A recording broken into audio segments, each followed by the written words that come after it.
For a month, I work as a sales cum technical for the one sonography machines. Okay.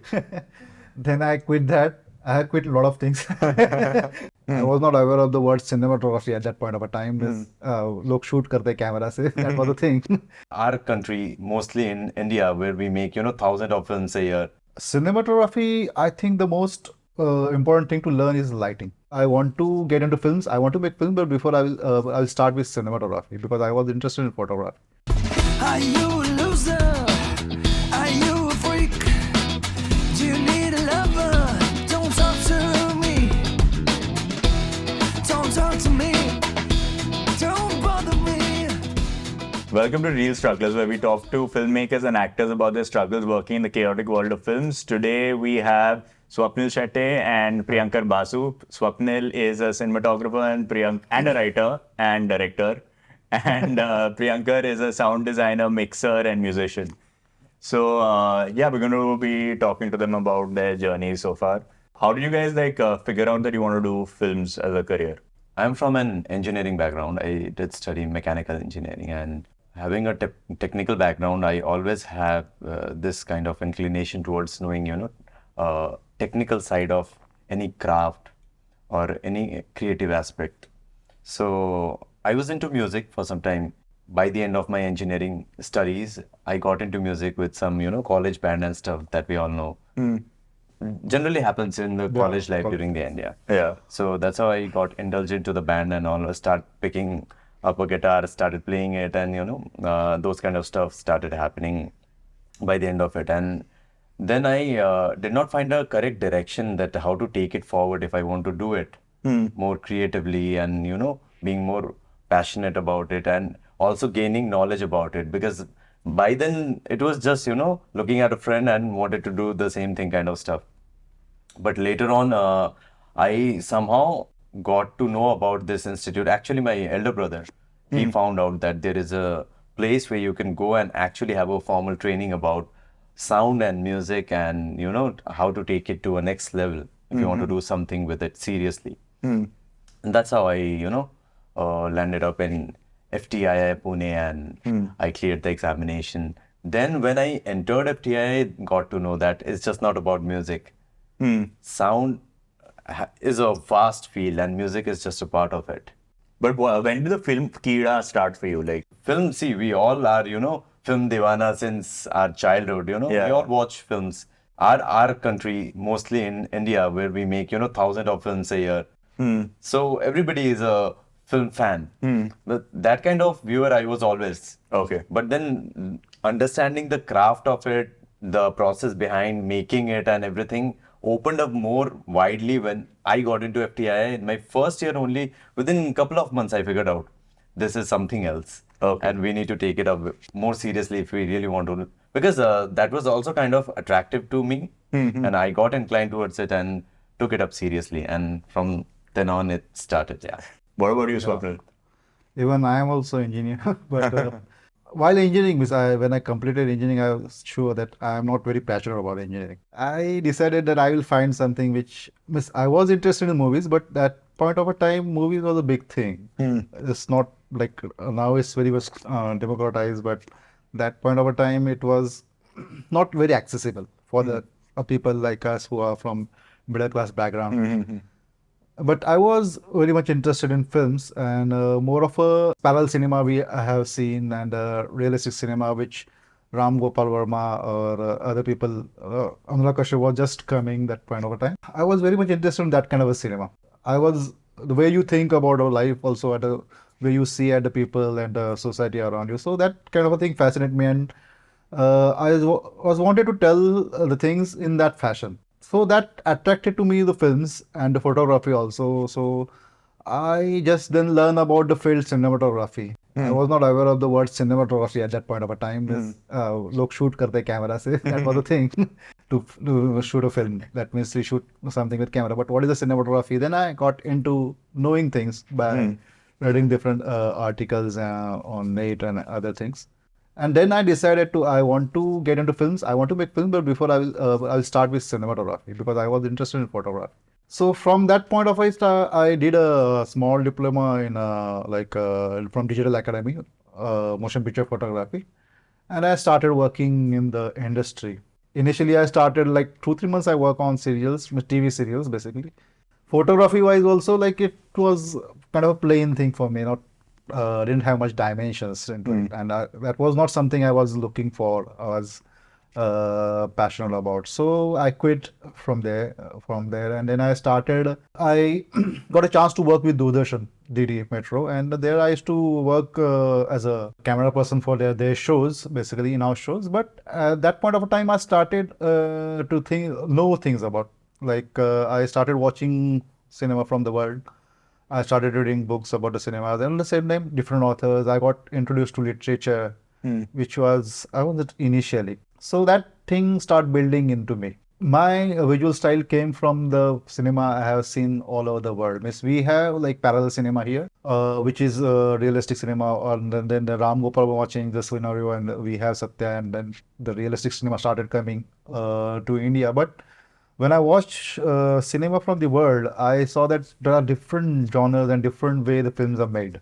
It's not about just telling the story. It's about how you capture life, how you capture time, how you capture space, and how you capture everything around you. Miss how you incorporate all these art forms basically into your film. I started understanding that, and that is how I got into it.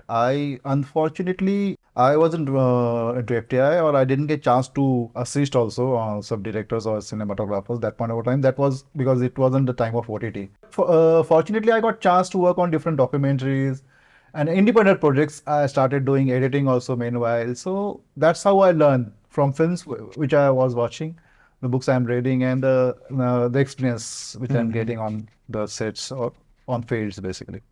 So that's how it has started. It's grown into me. Okay, so one of you has gone formal training, the other has learned on the job. Are there certain things that you've learned on set and in comparison to you obviously learn a lot more with practical experience. So for example, when you started doing your student short films or when you started working at Doordarshan, what was different from what you were reading about cinematography, about articles? Like what were the things that you learned on the job? Cinematography, I think the most important thing to learn is lighting. Yeah, there's definitely camera movement and the technical aspect of camera is important, but unless and until you don't know the lighting, you can't create the mood. So whichever camera you have, now you can shoot on iPhone or any other camera, SLR or there, and everything is there. But unless and until you don't understand the lighting, how to capture that essence of the scene and the film, and how to set up the whole film or show into particular mood, you can't create. You can't have that good work. You can't read it and yeah. So definitely all the things, but experience is something like everything matters. Where you learn and you make mistakes, you learn things which others are doing. You are watching things, and lighting is the kind of stuff you can't just read and do it. It has to be. It's a very practical thing. Because you have to understand the shadows, you have to understand the field light, and you have to understand the whole frame and how it works. So with the practical experience and experimenting with the light, basically in any medium of art, basically if you work as an artist and you are a sculptor, unless and until you don't understand the stone or any medium you are sculpting on, you can't make things out of it. So it's like that only. Even in cinematography, unless and until you don't understand the light, how it's going to flow and how it's going to create a shadow, then how it's going to create an effect for you, your desired effect for you. So that's how the things I think is for anyone who is working in this field. We understand the things while working and knowing the things like how light works. So it takes time, and with that, if you keep following that thing, if you keep understanding this thing, your work gets improved. So learn through practice. Yeah. What about for you in sound? Like what did you learn practically that you didn't learn in film school? Yeah, exactly. So this happens. This is a very common thing in any field, whatever field you choose, and you get a formal training in it. So while learning, you actually go through the theories of it, but which stays relevant throughout because those are the fundamentals, Yeah. which remains the same. But now there are two things I'll explain about it. First is when you're learning the theories and then you want to implement it, that is the first stage of it. But now talking about the current time, if I am talking now, looking some 8 to 9 years back when I was learning, at that time, the concepts and the technologies that were there is not relevant today because things have grown and evolved and will keep evolving in terms of technology because things are getting more software based, more computer based.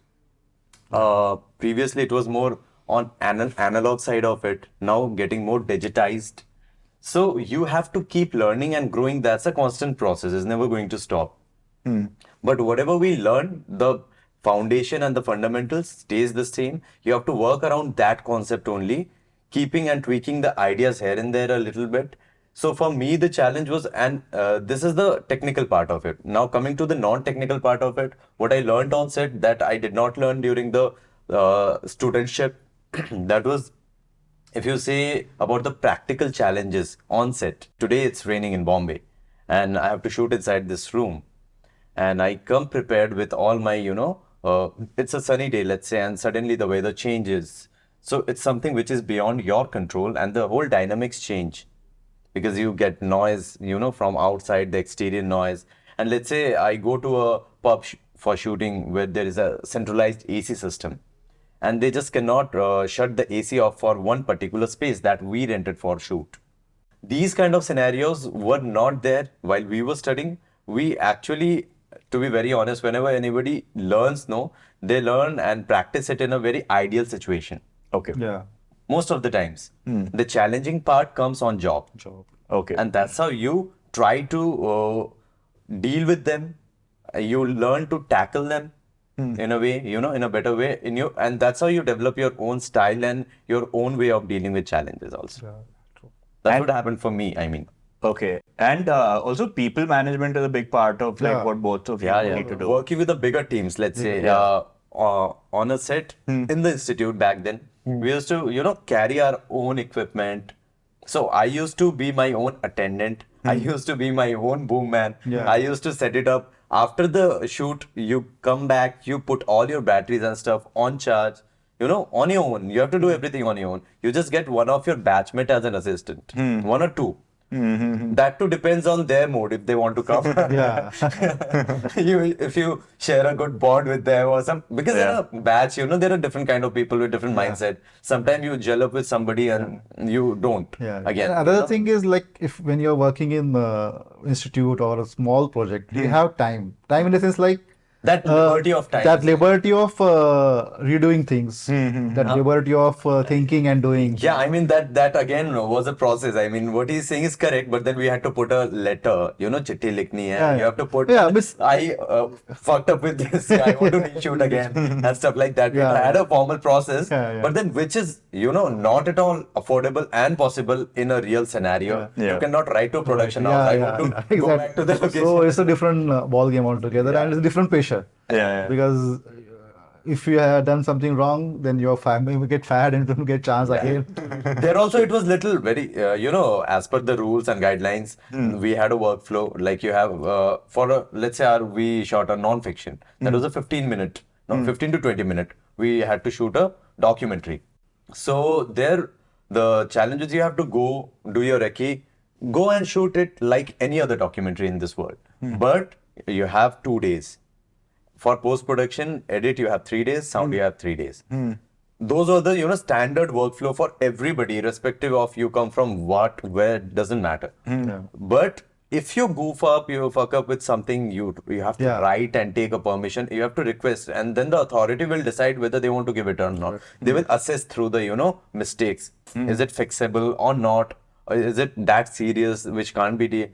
So those kind of stuff, So those are the challenges. I mean, we had a very liberal kind of scenario inside the institute, and we had that kind of privilege to do things for practicing. Nobody and would somewhere in stop the you. mind, back of the mind, you know that's part of it. But when you are working on professional sets, you know that you have to perform and you have to do it right now. Otherwise, next Yeah. time the production company won't call you back. Let's say I want to screen a film for me.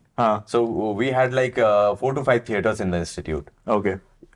Late at night, if at 12 I am not feeling like, sleepy, I can go, enter my name, make the entry, take the key, go and project any of my film for myself. I can sit in a theater alone and watch a film.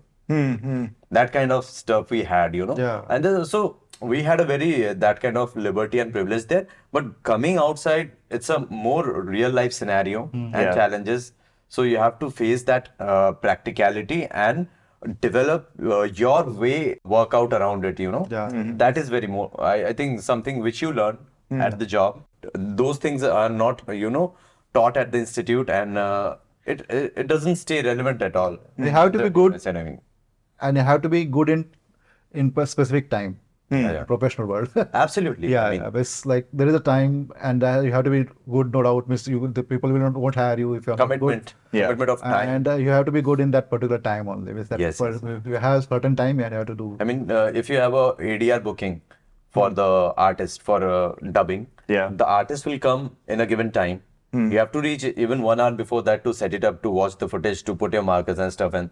But if you delay there, the artist will come and might leave also, Yeah. You never know. Yeah. If you have not reached, who will do it? The director and everybody is there. But the main person who will be executing it, Yeah, who will be handling it technically also, who will be recording it perfectly, the person is missing. Yeah, same about the lighting. It's like if you take, instead of 1 hour, you take 4 hours. There's The whole this- production cost. Yeah. So Bombay is a difficult city to like survive in terms of like it's like I mean it pays you better than other cities for jobs for sure, but that's also because everything in Bombay is so much more expensive. Your rent is expensive, your transport to go to one place to the other is expensive. So people who are aspiring to become filmmakers and they move here, that's another challenge altogether. Becoming financially independent and sustainable in careers that in like the art space. Finding that balance is difficult. When did you guys start finding that balance? In my case, I was more inclined to the non-commercial stuff, you can say. Means I know we. So तेरे को पैसे बनाना ही नहीं. I am interested in money, but like you have natural inclination towards certain kind of a cinema. I will talk about a cinema basically. There are a lot of films which you know that they can't run in theaters or they can't have a big market, but they are good films. They are great films. But with time, you know that you have to create that balance. Otherwise, you won't survive, or otherwise you won't be able to make anything.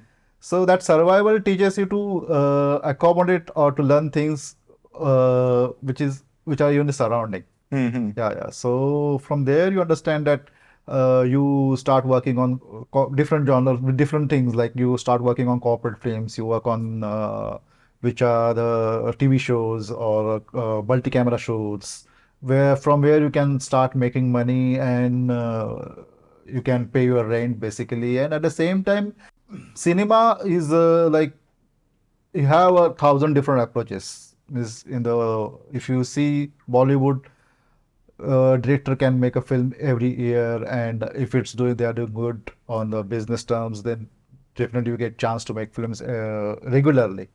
But if you're not doing good, you have film flops, then it's a different story altogether. But if you see in the world cinema, they make films in 2-3 years, but they make what they really want to make, and they don't like they have different ecosystem there. They recover their money through the festivals or different channels which has come up, which are interested in world cinema. So you have to find your way into it. So there is no specific way to it, definitely, but you have to must manage your commerce somehow. Either you work into this industry on the commercial things, which can give you money, or you have to have other source of money where you can get that money and you keep doing your things also. So definitely finding that balance is important. Otherwise, it's very difficult to work. When did you find your balance with this? Yeah, it took me quite a time. It's actually when I started Doordarshan, I started getting money, very little money, but that helped me. That helped me to get more into the film, introduced to different world of film or cinema, which wasn't available for me. Miss, we started watching films. We started getting films from the libraries, which were not here to available to see. Then we used to get them and copy them. We used to get parallel cinema from the VT. There are shops, underground shops where we used to get Right, the pirate- CDs. yeah, pirated cinema. So also about the book, is once you're independent and you have some sort of financial security, you start exploring different things like if it comes to books or any other art forms. So I started exploring that, but I don't know, but I think it took me like 7-8 years when to get that balance. Okay. Yeah, then when I basically started editing and documentaries, corporate stuff, and I got into that shooting corporate stuff. I used to work with Mr. Ajit Naik. We used to do a lot of corporate or industrial shoot. Okay. So I started working with him as an operative cameraman. So that kind of a stuff started giving me money, actual money. Okay. And what about Yeah. for you, Priyankar? So for me, this finding a balance was a real challenge, to be very honest, because I was financing my own study at FTII. I did not take any help from my family. So that was the first place, where I actually realized that, going out in Bombay, because if you want to do something in Bombay, then you have to be here physically. You can't stay somewhere else in some other city and work, because our work is more of a field work. Yeah. So I realized that by the first year only. But just because I was in FTII and by the end of my course, I almost assisted. I was lucky to assist at least 30 to 40 of our seniors in different projects. So I got a first-hand experience of all kind. Mostly, not all kind of challenges. Some new challenges may come again in future, But then most of it, some 80% of, idea I had how it happens on set and how it works in a standard workflow with all the professionals around you, with a whole team of your DOP director, art director, and actors, and various other challenges. As a result, what happened? Some of my seniors, because I used to assist them in multiple projects also. Some seniors I assisted for 2-3 projects of them, and so they just saw something, some sort of probably some dedication or some focus, and they started calling me for the professional shoots outside also. Yeah. So I actually kind of started earning being a student in my final year only. Okay. So I started earning in Pune, but what I found actually, I used to come to Bombay, whenever I had time, because my brother used to live here, my elder brother. I used to come for the breaks and everything. Even for some of the external shoots, I used to come here. If the senior would say, you go and handle one day shoot, I used to come. Then I would really find it challenging to survive in Bombay, because Pune is a much cheaper city than Bombay in terms of living cost and all. So what I decided, after I passed out, I'll stay in Pune for about a year at least to gather some balance before I move to Bombay, so that I can at least sustain for a year. Even if I don't find anything for the first year, I can sustain. But so almost I moved to Bombay after a year. But finding my own accommodation and bearing my own expenses in Bombay was still far away. So I was waiting for the right time. When I found it was sufficient for me as per my balance and my savings, I found an appropriate place in Bombay where I could survive within my budget, and then eventually moved on to when things started becoming little better, then moved to a better place. That's how I found a balance. So I actually became prepared before coming to Bombay. Otherwise, I also see people who are coming to Bombay every day. People who are coming directly with the hopes of assisting people without having any formal training, or maybe perhaps they have gotten their training from some other state, regional institutes and stuff. They also come and for them it's a job suddenly, because they reach here and they have no idea how the city is going to be for them. Yeah. So and then I've seen them, suffering. And so, how did you guys get your first jobs? Like, how did you started with what was your first before Doordarshan? What were you doing?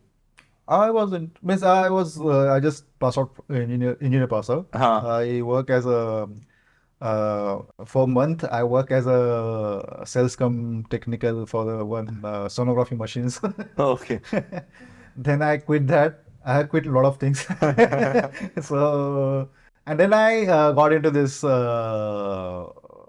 diploma course. And then after I got into Doordarshan basically. How did you get the job in Doordarshan? I have one contact who told me that they took these as a freelancers on contract basis, and I found it. I thought that I will get some money there. Also, I will get to handle cameras which are like big box cameras, big box lenses, and so I'll get to know everything with little things about the camera also, and I will definitely get some exposure. That time, Doordarshan was a good idea. Definitely, it's still good idea. So when I started working there. So your first job was because of a contact that you had, and then after that were the jobs that you got also through other people that you met while working at Doordarshan. Yeah. Miss there I made friends. Then I started working on onto this reality shows also as a operating cameraman. And definitely I was calling people to assist them, but it didn't work that point of a time. But I think that first opportunity came to me when I started editing meanwhile, and there I got an opportunity to shoot one documentary and also edit. It was on the basically Buddhist places. I did it for the Prajna Creations, Vijay Munshi. So there I got I roam around India shooting different places where it has a Buddhist connection. That job, and that lasted almost like 6 months. We were shoot from Nepal to Sri Lanka and different places in India, and then I edited the whole thing and created different episodes out of it. So I think that was my first, you can say that. First experience. First, was something I wanted to do and which was close to it. Yeah. What were you, Priyankar? What was your... For me, how did you get your first there job? are two first jobs, I'll tell you. So first, I started working when I was a student, and which started paying me off also. But I don't consider that, because when you come down to Bombay, everything went back to square one for me. Nothing worked actually. Because see, if you have a body of work, you will mention it if you're presenting a resume, right? Yeah. If you're going and meeting somebody, and if somebody is not interested in knowing, what you have done before, it becomes kind of awkward also to say, I've done this before, that before. So that started happening for me, because I was not presenting my resume to someone. So yeah, there is also one thing about being from FTII, being a member of FTII community was people become approachable. In a way, if some of my junior, they come to me today, I become approachable to them easily. No matter we met before or not, he is from, some 4 or 5 batches junior to me, he can collect my number from anywhere and contact me. And even I will talk and entertain that person, despite knowing or not knowing, doesn't matter. But what happens, and this also, I think, whether I can offer somebody something with some job or not, does not matter. We can always try approaching, and, so I used to do that a lot. I used to go and meet seniors, try to talk to them, try to call them, drop a text and fix up a time, go and meet. So most of the time, I think many of them, they could not offer me with something, but then it's okay. I mean, at least they become approachable. Being a regular working established professionals in this industry, they become approachable to you is a big thing. Yeah, definitely. So I think in being in Pune, I started earning, I made my balance, some savings, came to Bombay and started living here. And I thought, I have fair experience to work in Bombay now. I know the job. If somebody calls me, hire me for a job, I can go and deliver it. I had that sort of experience, that I can at least handle the shoot decently. Even I did a couple of shoots traveling from Pune. But when I moved here, wanted to work with production, let's say, or a director, even for a short film, started getting based on recommendations Okay. from my seniors. Or perhaps, we also have this good thing. If I'm doing two projects, it's clashing, I'll pass it on to some of my junior or a batchmate or a colleague. From FTI is the first preferred, thing. If not from FTI, then we go and look for the outsiders. Did you assist anyone? No, actually not. Direct. I did not have to because in the institute I assisted for, I told I think in the institute I worked for about 35 to 40 projects that were all, as an assistant. Okay. So I assisted there a lot. Okay. So it's the same thing. You assist outside or in the institute. You get to learn a lot. So for me, I did not have to assist in the real world because I assisted a lot in the. I had given that time. I have invested that time in the institute correctly and learned a lot. What people generally learn as an intern on set, even somebody comes to me as an intern also. What kind of job I give to them was the same kind of job I was learning in the institute.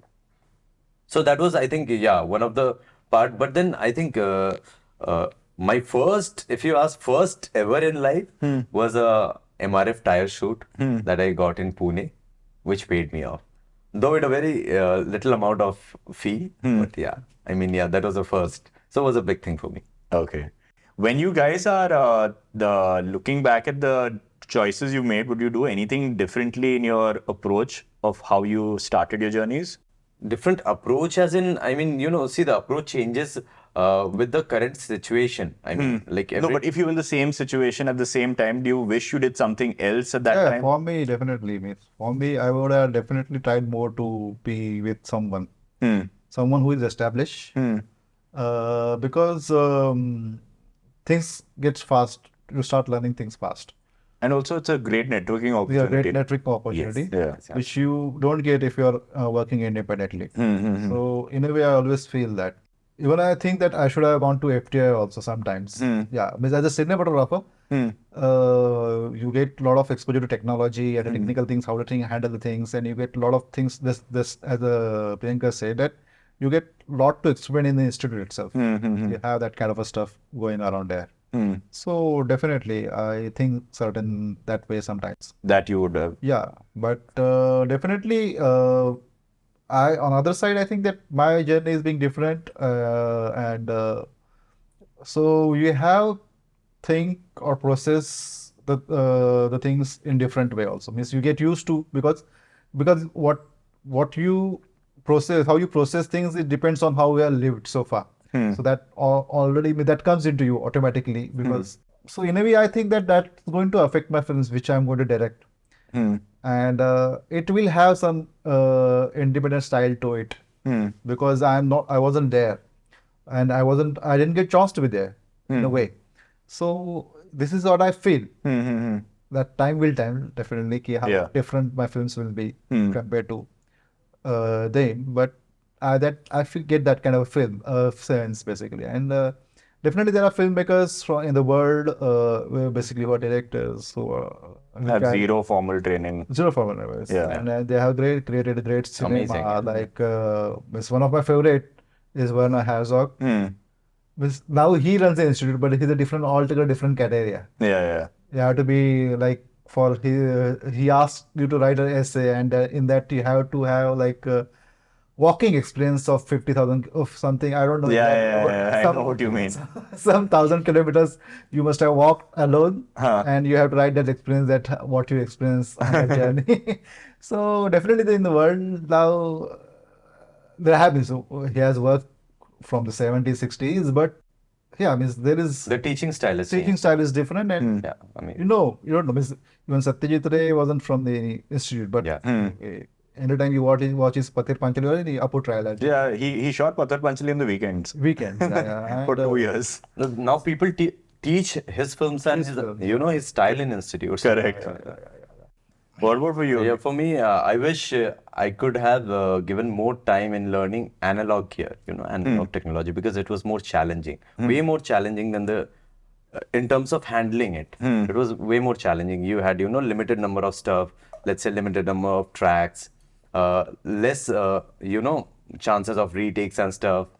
So everything had to be very well prepared. And the people from that era used to be very precise, very much perfect about their job. So I wish I could have assisted someone in that era to learn more of analog perfection, because digital, so anyway, we are learning and we'll keep exploring.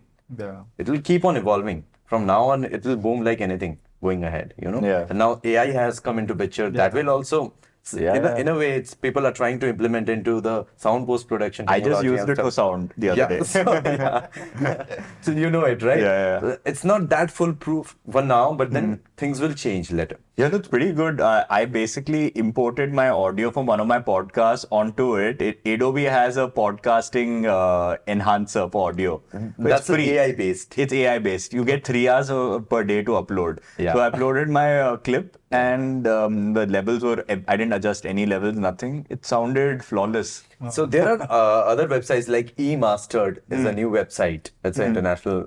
The founder is an international company, I think. So where you upload your track and then it will master it. So the kind of effort people would take for going to a studio and sitting physically for mixing and mastering. I mean, some of the things which manually that human touch can't be recreated. Yeah. But then they make it pretty much presentable. Yeah. A lot. Presentable as in like it can be used in a film. That sort of. AI is also getting things from man only. Yeah, It's yeah, whatever we are uploading, whatever Those data we information are all, whatever the those data we are inputs sharing. are given by man and they design the software in a way. So I mean, yeah. And whatever the data we are uploading or sharing with them, he is taking input from that. Correct. We have to give them the parameters to work within. Like, Yeah, this is good, this is bad. Otherwise, And from every previous work, what AI is also filtering out the good information and so that database which has been created, the developer use it for the next update maybe. yeah. That kind of stuff. And it'll keep getting smarter with time. Absolutely. With the smartness of humans only. Yeah. So that is the thing. So I mean, so I wish, because see, the foundation was your analog technology. Everything evolved from there on. So I wanted to learn more of that, but I was not that lucky. I was from the time where everything analog was fading out and digital was coming in. From that intersection point of time, I came from there where I could learn some of the analog technology as much as possible. And the saddest part was, all the analog gear, let's say the analog projector also was being auctioned because they don't want to keep it. They got the digital projector with, DCP player and 4K resolution and all that. So we had the 35mm, 16mm projectors at our institutes. At that time only it started becoming obsolete. People were not using it anymore. I mean, 35mm was still in use, but 16mm, we did not watch any films on that. Okay.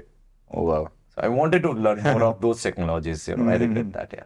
So, I mean, I've worked with both Swapnil and Priyankar before.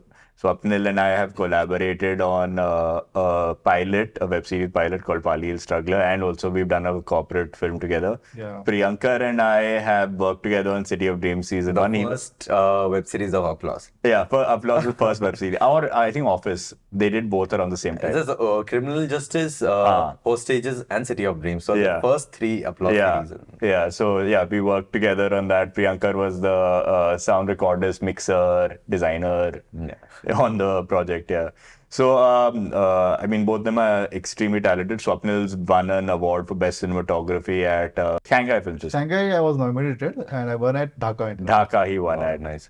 And for his Marathi film Trijya, I think that's, like you say, that's the most proud you are of some work that you Yeah.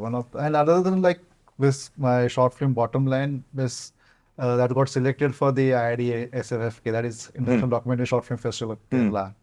And that mail I saw in the morning. And I was doing some other work and I just opened my mail for the feedback from the client or something. I don't know. And I just read that mail and I screamed loudly, oh. So everyone from the home came. So you checked it later? Yeah, I checked it later and I was expecting that something will come, but that was very crucial for me that film should get selected. selected. Yeah.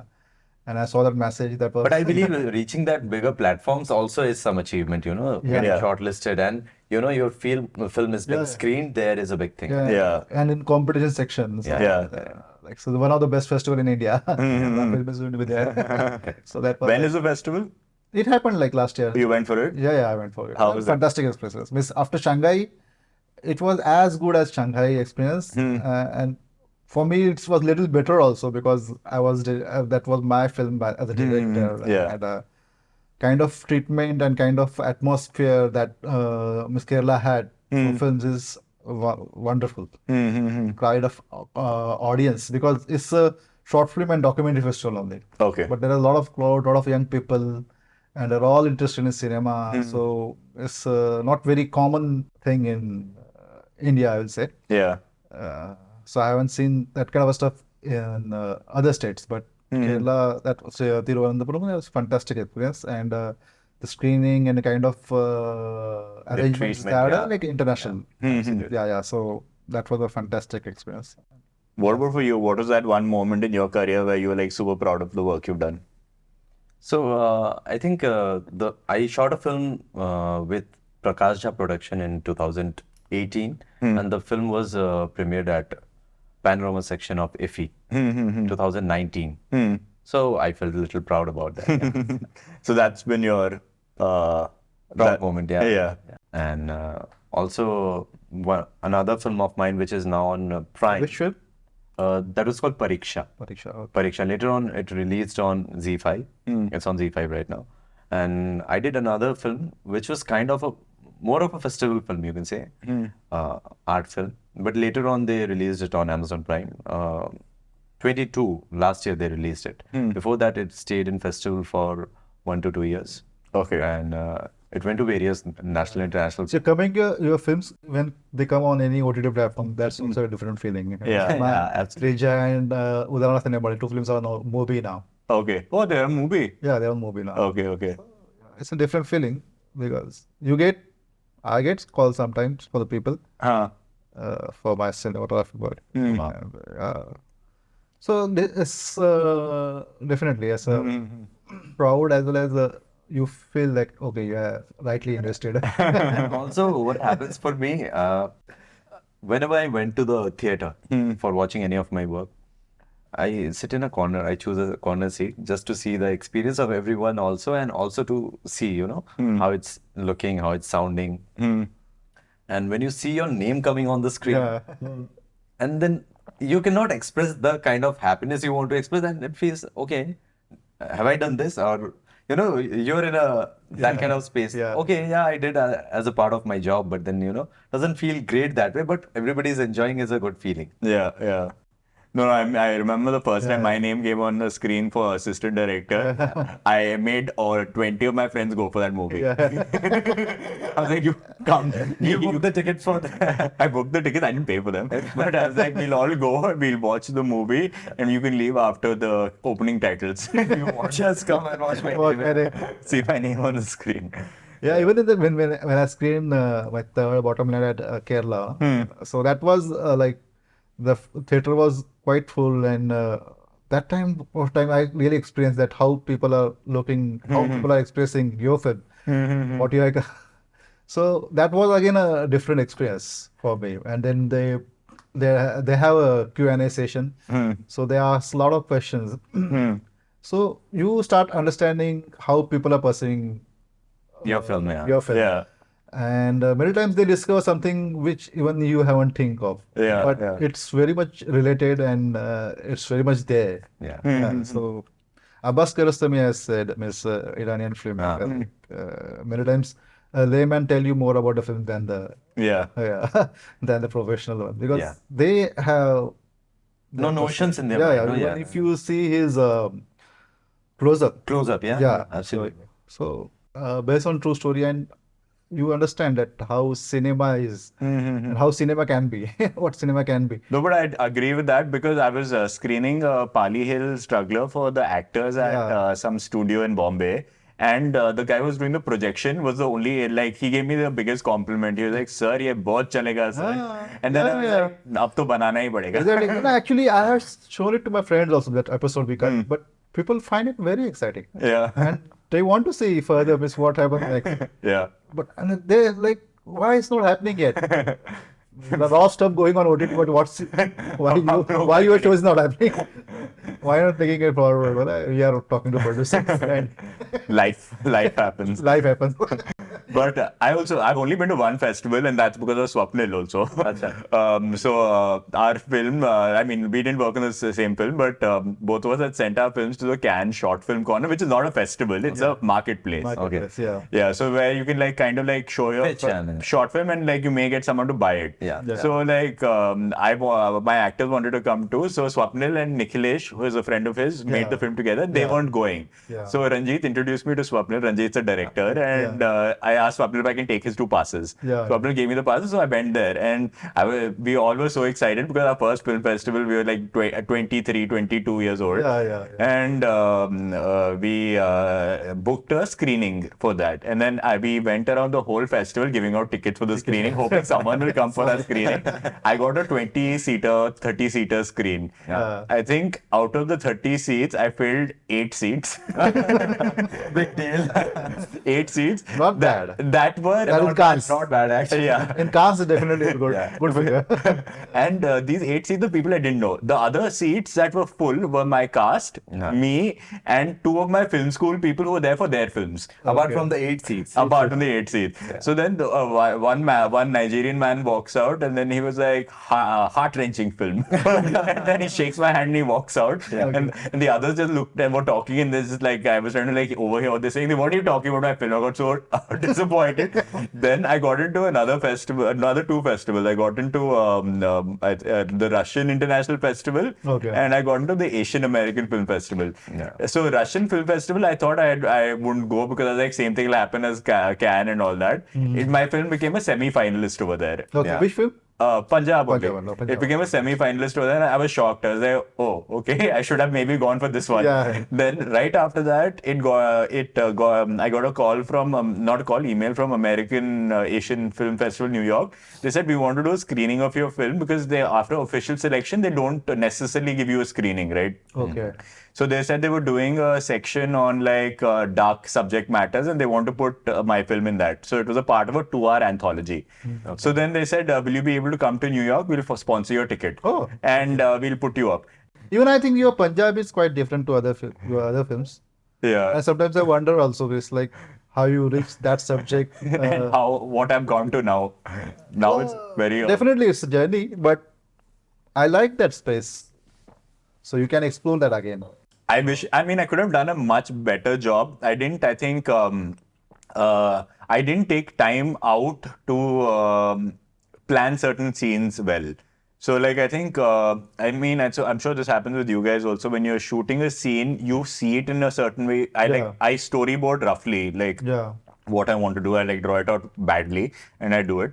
So in Punjab, I storyboarded it and I had all these ideas okay, there'll be a gunshot and then there'll be dust flying up from here, in a really high frame rate, and then this guy will fall. That whole scene doesn't look like any of that happening. It's just a confusing, chaotic mess of some shit happening. And certain scenes like that, because I was so married to the idea the scene has to look the way the script is, I kept making the editor edit it to the script, when actually the editor should have been editing it to cover up my mistakes. Yeah. Which is a lot of what editors do. They have to retell a story with the given footage. Yeah, right. And I wish I let the editor do that, or I wish I let the editor take more of a free hand, because I thought the film... Hiding the flaws instead of sticking to the script, which is I think a mistake that I learned with time. Now literally when I'm editing anything for anyone, cut. I don't even think twice. If it's not working, it's not working. Don't try and make it work. Don't try and make it work. And try finding solutions. Correct. Which is a lot of what we do. It's all about problem solving and finding solutions. You're in a small room, you can't put lights over there. How are you going to shoot it? Or you're in a room that has maximum reverb. These kind of problem solving situations. And the actor's not wearing any costume. How to put a mic on that? Yeah, how do you do that? Those are the challenges, no? Just get the boom right there in the close-up. Or you hide your plant anywhere. Yeah. Invisible. Make it invisible. Yeah, and some of the intimate scenes in City of Dreams, we had to hide the mics under the pillow, next to the pillow, side of the bed. I remember I had to put the mic capsule. Sir told me I'll give you only 3 minutes by the end of rehearsal. So I had to go and put it, next to the hair clip of Flora. And we did it from here so that I can get a rough idea, even if we have to dub it. But then it came out well because I had a boom and everything in the room. The room was smaller. Yeah. So those kind of things, on spot you come up with ideas and execute it and see if it works or not. Because if you go prepared, you don't know how the frame is going to be, how close, how wide. If you plan, कि मैं यहाँ पे ये लगा दूँगा. But then that part, because with the very last moment, the director might change the whole frame. Correct. Perhaps on the script it's written the one is lying down, one is on the top of The blocking could change. Blocking could change. And Yeah, sound, people think about sound in the last. Yeah. So because we have to keep that space open, let it set everything, and by the end of it, because if you do something, many a times, once the rehearsal had happened, the block was fixed and everything. Later on, something had changed, some light factor or something, or maybe some of actor reasons, the whole block was changed. Then again, everything goes for a toss, It's better, you don't put your effort every now and then, because also you are dealing with very expensive equipments. Yeah. You keep it for the end moment and take some time, 5-10 minutes, and do it. Yeah. So what have been the biggest struggles you guys have had in your journey so far? There were many, actually. I mean, you also work with many of the crew with no hard feelings against anyone, but then who are coming with a very poor understanding about the, technical aspect of cinema making. They just know this is the script, I want to do it this way, it should look a certain way. That's it. I don't care anything about it. The rest of this, crew members and the technical team. Let's say there is a scene where it's a very, constrained space where the camera, the bigger tripod is there, everything is there. The director also wants the audio to be recorded because he wants to hear it sitting at the monitor. But then at least you have to make a space for at least one person of mine who can go inside with a mic. So let 3 other people of camera be there. There's no problem with that. Of course, everybody, one is holding the battery, one is pulling the focus, and DOP is, of course, is doing the camera operation and everything. Even I understand, but at least we have to figure out a way around it. Where many a times doing the car scenes, when the main crew car is following the main vehicle from the back, and the camera stays inside the main car where the scene is happening. Then the audio also needs to be inside that car. Otherwise, you get breaks, crackers. The distance increases. And most of the times those are not fixable in the post, So at least, see, you should get that audio information. If that audio information is missing, even if you have to dub it, how you're going to recreate it? Because the actor, most of the times, they jump from one project to another. They come back after 5 months for dubbing. They don't remember what they said. No, but what are the struggles in terms of finding work in the industry? Finding work. Yeah, and breaking into the industry as a filmmaker. So actually, I never tried really hard for it. Never. So to be very honest, We both hate you right now. because I'll also tell you the reason. Let me explain. Because whenever I don't have work, I actually sit and work on myself. Perhaps I'm watching films, reading stuff, creating my music, learning music, learning some new technologies, new tools, new plugins maybe. I explore all of that. And meanwhile, if some post or a small job comes, I'll take it up. Like now, if the monsoons are going on, the shoots are very less in the market, So if some dub is coming, we are doing it. Otherwise, I'm sitting, I'm writing something, I'm reading something, that kind of stuff. So actually, I really don't go and, I have not done it so far. Who knows in future or what happens next? I don't know. But then so far, I did not have to do it. So the struggle, and also if there was a struggle, I don't see it as a struggle. I see it more of as a journey. Okay. I always thought that my work will get me my work, new work, but it didn't happen that way. Sometimes I don't do anything. Sometimes I call and people and try to get work. This kind of stuff happens. But I say definitely struggle is there. no doubt about that. And getting a work or finding a producer we want to create and we want to be in that zone all the time, but you don't get to be there all the time. So you have to manage. You have to train your mind to accept that and to work on it. You have to be mentally strong for it. Mentally strong, definitely. Yeah. You have to be patient and mentally strong, and you have to keep upskilling. keep and keep Learning. Investing your time into something creative. Correct. There's definitely frustration or the lot of things can catch up. Negative things can catch up with you at any point of a time. But the only way is to train your mind and keep moving forward and be optimistic. Yeah, and keep working on things whichever the way possible. You guys ever thought you'd quit what you're doing? No, I have not. I have thought. Yeah. But it didn't last long. So one point of a time, as I said, that sometimes negative things catch up with you. And then again, that what your mind thinking is, or what mind is basically it's a mind game altogether. And definitely your practical problems. So finding a solution to it is a way. So sometimes you get that kind of feeling. I used to get more of that feeling as I was more into that struggle. But that I had gone through that kind of a phase, definitely. For me, I mean, I did not think of that, but my family wanted me to do many times because I came across many of the job opportunities pertaining to my main engineering studies in mechanical. So they wanted me to, switch the career, and they wanted me to get a full-time job in that and, fix your life with that. Yeah. Even my family They wanted still me wants to do that. job. So they have that kind of a Yeah, that's I don't see it badly because I think that's out of their concern and love for you. They're caring for you. But then if you think you can do it, I think you should go for it.